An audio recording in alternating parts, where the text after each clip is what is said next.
శ్రీమాత్రే నమః, శ్రీ గురుభ్యో నమః. తదుపరి మకర రాశి. మకర రాశి వారికి సంబంధించి ఈ యొక్క జూలై నెల చాలా చాలా కీలకమైనది. 2వ స్థానంలో రాహుగ్రహ సంచారం, ద్వితీయ స్థానంలో మనకి రాహుగ్రహ సంచారం ఉంటే ఆస్తి ఎసెట్స్కి సంబంధించి నమ్మకూడని వాళ్ళని నమ్మడం, పెట్టకూడని చోట డబ్బులు ఇన్వెస్ట్ చేయడం, భూమికి సంబంధించి ఇన్వెస్ట్ చేయడం, ఇబ్బంది పడడం. ఎందుకంటే ఉన్నటువంటి గ్రహ సంచారం అలా ఉంది. ఎట్టి పరిస్థితుల్లో మీ పెద్దవాళ్ళని కాంటాక్ట్ చేయండి. మీ పేరు మీద కాకుండా మీ భార్య పేరు మీదో, లేకుంటే మీ పిల్లల పేరు మీదో, మీ నాన్నగారి పేరు మీదో, అమ్మగారి పేరు మీద తీసుకోండి తప్ప డైరెక్ట్గా మీ పేరు మీద ఇప్పుడు భూమి కొనడం కానీ, ఆస్తులు కొనడం కానీ, ఏదైనా పని ప్రారంభించడం కానీ, వ్యాపారం ప్రారంభించడం కానీ మంచిది కాదు. 3వ స్థానంలో శని గ్రహ సంచారం ఉంది. 3వ స్థానం ఏంటంటే కమ్యూనికేషన్, ఇలాంటికి సంబంధించి. అంటే మీరు అవతల వాళ్ళకి ఏదైనా సరే మామూలుగా చెప్పినా వారికి చాలా హార్ష్గా వినిపిస్తుంది. ఎందుకంటే మనం కమ్యూనికేట్ చేసేటప్పుడు ఎంత సాత్వికంగా జరగాలి. అక్కడ ఉంది ఎవరయ్యా అంటే శని. కమ్యూనికేట్ చేసేవాడు శని అయినప్పుడు ఏం చేస్తాడంటే ఆయన శరతూనీరదారినే ఘోరాయ ఘోర రూపాయ అంటూ ఉంటారు. అంటే ఆయన మామూలుగా పిలవాడు, గట్టిగా పిలుస్తాడు. వెంబడి ఏమనుకుంటారంటే మీరు చాలా హార్ష్గా కమ్యూనికేట్ చేస్తారండి, అంత దారుణం, తిట్టకపోయినా చాలా గట్టిగా మాట్లాడితే ఎలాగో అనిపిస్తుంది అంటారు. కాబట్టి ఇలాంటివి జరిగే అవకాశం ఉంటుంది. అలాగే ఈ యొక్క చతుర్థ పంచమ స్థానానికి వచ్చేసరికి మీకు శుక్రగ్రహ సంచారం ఉంది. ఎవరైనా సరే ప్రేమించి ఉంటే, ప్రేమ వ్యవహారాల్లో ఉంటే, మ్యారేజ్కి సంబంధించి ఎదురు చూస్తూ ఉంటే, మీ టాలెంట్కి సంబంధించి ఏదైనా ఇంటర్వ్యూస్కి వెళ్తూ ఉంటే ఎమోషనల్లీ మీరు బాగా కనెక్ట్ అవుతారు, ఖచ్చితంగా సక్సెస్ అవుతారు. ఎందుకంటే శుక్రుడు ఉన్నాడు. మీరు ఒకటే మెయింటైన్ చేయాలి, ట్రాన్స్పరెన్సీ. ఉన్న విషయం ఉన్నట్టు చెప్పండి. ఏ మాత్రం ఉన్న విషయం ఉన్నట్టు చెప్పకపోయినా బ్రేకప్ అవ్వచ్చు. పెళ్ళైన తర్వాత ఎంగేజ్మెంట్ అయితే కూడా ఎంగేజ్మెంట్ క్యాన్సిల్ అవ్వచ్చు. అలాగే వివాహాలు కూడా క్యాన్సిల్ అవ్వచ్చు. పెళ్ళైన తర్వాత డైవర్స్ కూడా కావచ్చండి. చాలా జాగ్రత్తగా ఉండండి. 5వ స్థానం అంత విశేషమైనటువంటి స్థానం, అందులో శుక్రుడు ఉన్నాడు. 6వ స్థానంలో గురుగ్రహం యొక్క సంచారం ఉంది. 6వ స్థానం దేనికంటే హెల్త్ కి, సేవా దృక్పథానికి. గురువు ఏం చేస్తాడంటే మంచి హెల్త్ ఇస్తాడు 6వ స్థానంలో ఉంటే. అలాగే సేవా దృక్పథం కూడా చాలా బాగుంటుంది. 7వ స్థానం మీ యొక్క మ్యారిటికల్ లైఫ్ కి సంబంధించి. కాబట్టి మీ భార్య లేదా మీరు పెళ్లి చేసుకోవాలనుకోవడము, మీ యొక్క ఎనిమి కూడా ఆ యొక్క స్థానంలోనే ఉంటాడు. కాబట్టి మీరు ఏం చేయాలంటే వీలైనంత వరకు కూడా బుధుడు ఉన్నాడు కాబట్టి మీ భార్య పేరుతోని ఏదైనా సరే వ్యాపారం ప్రారంభించినా, తను ఏదైనా శారీ బిజినెస్ కానీ, స్టిచ్చింగ్ కానీ, బ్యూటీ పార్లర్స్ కానీ ఎలాంటి ప్రారంభించినా సక్సెస్ అవుతారు. అలాగే మ్యారేజ్ ఫిజికల్ లైఫ్ కూడా చాలా బాగుంటుంది. మీకు వ్యాపారం ప్రారంభిస్తానని చెప్పి ధనార్జన చేసి డబ్బు సంపాదించుకొని వెళ్ళిపోయే వాళ్ళు కూడా ఉంటారు, జాగ్రత్తగా ఉండండి.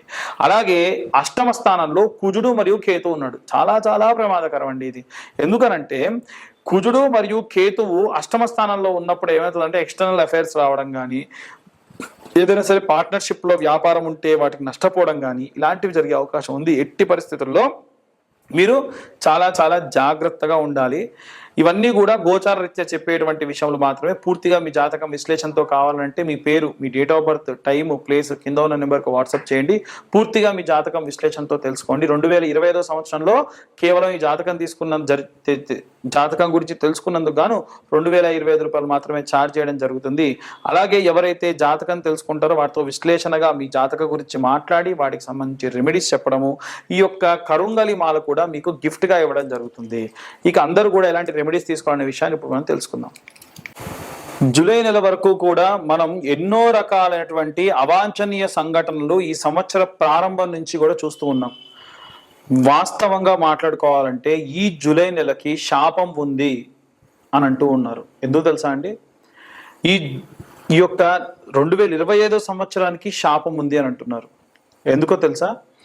2025 సంవత్సరం క్యాలెండర్ తీసి చూడండి, 1941వ సంవత్సరం క్యాలెండర్ తీసి చూడండి. రెండు సేమ్, ఉన్నటువంటి వీకెండ్స్ సేమ్, ఉన్నటువంటి వారాలు సేమ్, అన్నీ సేమ్. 1941వ సంవత్సరంలో World War II జరిగింది. పర్ల్ హార్బర్ మీద దాడి జరిగింది. 1500 మంది చైనాలో ఒక పెద్ద లోయలో పడి చనిపోయారు. అలాగే అమెరికాలో ఉన్నటువంటి ఒక కోల్ మైన్ లో కొన్ని వందల మంది చనిపోయారు. కొన్ని లక్షల మంది, కోట్ల మంది ఈ యొక్క 1941వ సంవత్సరంలో మాస్గా అంటే మూకుమ్మడిగా చనిపోయారు. అదే విధంగా చూసుకున్నట్టయితే ఈ 2025 సంవత్సరంలో మనకి పెహల్గాంలో ఉన్నటువంటి జరిగినటువంటి దాడి కానివ్వండి, రైలు యాక్సిడెంట్ కానివ్వండి, మన తెలంగాణలో టన్నల్ లోపల 9 మంది చనిపోవడం కానివ్వండి, అలాగే బెంగళూరులో IPL సంబంధించినటువంటి ర్యాలీ తీస్తున్నప్పుడు 30 మంది దాకా స్టాంపేడ్లో చనిపోవడం కానివ్వండి, కుంభమేళాలో చనిపోవడం కానివ్వండి, అలాగే రీసెంట్గా ఎయిర్ ఇండియా క్రాష్ జరిగి 300కు పైగా మంది ఒకటేసారి చనిపోవడం కానీ ఇవన్నీ కూడా జరిగాయి.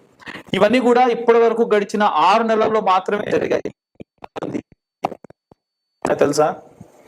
ఏదైనా మొత్తంలో పెట్రోల్స్ లాంటి ఎక్స్ప్లోషన్స్ జరగవచ్చు. బయట ఆల్రెడీ వార్ జోన్ నడుస్తుంది ఇజ్రాయెల్కి ఇరాన్కి. దాంట్లో గనక వేరే వేరే దేశాలందరూ కూడా యాడ్ అయితే ఒక దేశం ఇంకో దేశం మీద ఉన్నటువంటి ద్వేషాన్ని వెళ్ళబుచ్చే అవకాశం ఉంటుంది. అప్పుడు మనకు తిండికి కానీ సగటున రోడ్డుకు కానీ మనం కట్టే ట్యాక్స్ ఏదైతే ఉంటుందో అది మనందరికీ కట్టడం ఆపేసి యుద్ధానికి కేటాయిస్తారు. దానివల్ల ఖర్చులు పెరుగుతాయి. దాని వలన వాతావరణ సమస్యలు విపరీతంగా ఉన్నాయి. ఇప్పుడు వచ్చే రోజులలో వాతావరణం బాలేని సమయాల్లో మనకు తిండి దొరక్క, మనకు ఉన్నటువంటి నివాస స్థలంలో కరెంటు సరిగ్గా లేక, ప్రాపర్ కమ్యూనికేషన్ లేక, మనం రోజువాడే నిత్యావసర వస్తువుల ధరలు పెరిగిపోతే చాలా దారుణమైన పరిస్థితికి వెళ్తారు. ఇవన్నీ కూడా గ్రహ సంచారాల్లో భాగంగా ఉన్నాయి. ఎందుకంటే ఈ సంవత్సరంలో మనకి షష్టగ్రహ కూటమి కానీ, అలాగే ఈ యొక్క పంచగ్రహ కూటమి కానీ, శని తిరోగమనం కానీ ఇలాంటివన్నీ కూడా చూసాం. ముఖ్యంగా చూసుకుంటే మీనరాశి వారికి ఏమో ఏలినాడు శని, అలాగే తులారాశి వారికి అష్టమ శని, మిథున రాశి వారికి ఏమో అర్ధాష్టమ శని, అలాగే సింహరాశిలోకి కుజుడు మరియు కేతు గ్రహాల యొక్క కలయిక. ఏంటివన్నీ? ఒకటి కాదు, రెండు కాదు, ఉన్నవన్నీ ఇబ్బందులే. కాబట్టి ఈ జూలై నుంచి 2వ ఫేజ్ అనేటువంటిది స్టార్ట్ అవ్వబోతుంది. జరిగే డిజాస్టర్కి సంబంధించి అందరూ చాలా జాగ్రత్తగా ఉండండి. బయట వాతావరణం బాలేదు, మీరు ప్రయాణం చేయాలంటే ఆపేయండి. మీకు ఏదైనా నెగిటివిటీ అనిపిస్తుంది, ఏదైనా చేసేటప్పుడు, వెళ్ళేటప్పుడు, పని చేసేటప్పుడు వెళ్ళకండి. మెట్రో స్టేషన్లో ఏవైనా కూలి కింద ఉన్న వాళ్ళు ఎవరో ఒకరు చనిపోయే అవకాశం ఉంటుంది. ఈ వీడియో ఆన్ రికార్డ్ ఉంటుంది, చూసుకోండి కావాలంటే. మనకి ప్రమాదం ఎటువైపు నుంచి వస్తుందో తెలియదు. గట్టిగా గాలి దుమారం వస్తే హోర్డింగ్స్ పడిపోయి మనుషులు చనిపోయే అవకాశం ఉంది. సో చాలా జాగ్రత్తగా ఉండండి. ఉన్నటువంటి గ్రహ సంచారాలు ఏవి బాలేవు, ఎవ్వరికీ బాలేదు. నిత్యం ఇంట్లో ప్రతి ఒక్కరు హనుమాన్ చాలీసా, దేవి భాగవతము, లేకుంటే చాగట్టి గారు లాంటి వాళ్ళు ఈ యొక్క సుందరాకాండ లాంటి పారాయణాలు చేశారు, అవి వినండి. రోజు మీరు ఏదో ఒక మంత్రం చదవండి. చాలా ఈజీగా ఉండే మంత్రాలు, పంచాక్షరి మంత్రము ఓం నమ శివాయ అన్న మంత్రం చదవండి. ఇలాంటి కరుంగలి మాలలు ఉంటాయి. వీలైతే కింద ఉన్న నెంబర్కి కాంటాక్ట్ చేస్తే ఈ కరుంగలి మాలలు మీ గోత్ర నామాలతోని పూజ చేసి మీ దాకా అందించడం జరుగుతుంది. అలాంటి కరుంగలి మాలలు జపం చేయండి. రోజు 108 జపం చేయండి. ఓం నమ శివాయ జపం చేసేటప్పుడు కర్చీఫ్ పైన కప్పుకోండి. ఎందుకంటే భూమి నుంచి ఆకాశం మధ్యలో ఎవరన్నా సరే అటు ఇటు కాకుండా తిరిగేటువంటి కొన్ని ప్రేతాలు ఉంటాయి. వాటి ప్రభావం వల్ల చదివిన మంత్రం శక్తి దీనికి కానీ మీకు కానీ రాదు. అలా 108 సార్లు ఓం నమ శివాయ మంత్రాన్ని రోజు పొద్దున కానీ సాయంత్రం ఏదైతే 2 పూట కానీ జపం చేయండి. అలాగే ఓం క్లీం కృష్ణాయ వాసుదేవాయ హరయే పరమాత్మనే ప్రణతక్లేశనాశాయ గోవిందాయ నమో నమః అన్న మంత్రాన్ని చదవండి. ఇలాంటి మంత్రపఠనాలు చేయడం వల్ల విపరీతమైనటువంటి శక్తి లభిస్తుంది. రైతులకు విపరీతమైనటువంటి నష్టం వచ్చేటువంటి అవకాశం ఉంటుంది. ముఖ్యంగా పత్తి రైతులకు కానీ, మిరప రైతులకు కానీ చూసుకుంటే వాతావరణంలో జరిగినటువంటి మార్పుల వల్ల, వచ్చినటువంటి వరదల వల్ల, తుఫాన్ల వల్ల మీ పంట నష్టం జరుగుతుంది. ఏదైనా సరే పంట కోతకొస్తే ఇంకా బాగా కాస్తుందేమో, ఉంచుదాము అనుకునేలో పంట ఖరాబ్ అయిపోతుంది. కాబట్టి ఏ సమయానికి చేసేటువంటి పనులు రైతులు ఆ పనికి చేసేసేయండి. రాజకీయాల్లో ఉన్నటువంటి ప్రముఖులలో ఒకరు మరణిస్తారు అని చెప్పి జూన్లో మనకు మార్చిలో ఉన్నటువంటి రాశి ఫలాల్లోనే నేను ఇంతకు మునిపే చెప్పాను. అలాగే గుజరాత్ ex-CM చనిపోయారు. నెక్స్ట్ ఇప్పుడు సినిమా ఇండస్ట్రీకి సంబంధించి ఒక వ్యక్తికి ప్రమాదం జరగబోతుంది. చాలా జాగ్రత్తగా ఉండండి. అలాగే ఈ యొక్క జూలై మాసంలో ప్రత్యేకంగా అందరూ కూడా ప్రత్యేకమైనటువంటి పూజలు ఏం జరిగినా సరే చేయండి. ముఖ్యంగా వారాహి నవరాత్రులు జరుగుతున్నాయి కాబట్టి వీలైతే ఈ వీడియోని మేము ఈ జూలై మాసం కంటే ముందే టెలికాస్ట్ అయ్యేట్టుగా చూస్తాం. అప్పుడు ఏమవుతుందంటే 25వ తారీఖు నుంచి మనకి అమ్మవారి యొక్క నవరాత్రులు ఉన్నాయి. ఈ నవరాత్రుల్లో సింపుల్ అండి, చిన్న గౌరవం తయారు చేసుకొని అమ్మవారికి, ఈ యొక్క వారాహి అమ్మవారికి కానీ, శ్యామల అమ్మవారికి కానీ పీతవర్ణం అంటే గ్రీన్ కలర్ అంటే చాలా ఇష్టం. ఎరుపు అలాగే గ్రీన్ చాలా ఇష్టం కాబట్టి కుంకుమార్చన చేయాలి. అది కూడా కుబేర కుంకుమతో లేదా శుద్ధమైనటువంటి ఈ యొక్క మెరూన్ కలర్ కుంకుమతోని పచ్చకర్పూరం కలిపి కుంకుమార్చన చేయండి. చాలా మంచిది.